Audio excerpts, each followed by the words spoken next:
Ну, сегодня в этом гостеприимном банкетном зале торгового дома «Палладиум» городской округ города Якутск провел итоги спортивного уходящего года.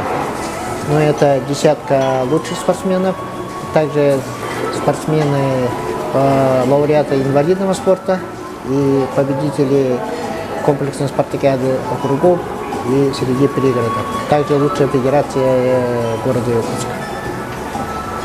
Ну, уходящий год у нас, мы все знаем, что это был год Игоря Манчары. И также в уходящем году наши спортсмены достигли определенных высот по своим видам спорта. И то, что радует нас, это наши десятки, лауреаты нашей десятки. 6 человек попали в десятку республиканскую. Это говорит о качестве столичного спорта. Ну, так оно и должно быть. Все наши ведущие спортсмены живут в городе Якутске, выступают за город Якутск. И поэтому это нас радует. С другой стороны, мы должны быть и примером для улусов и районов.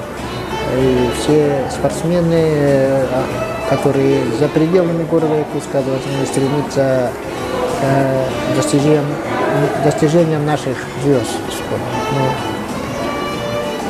И также уходящий год для нас, конкретно для отдела физической культуры и спорта, это то, что мы сейчас проводим по 4 игровым видам спорта. Это волейбол, баскетбол, футбол, хоккей.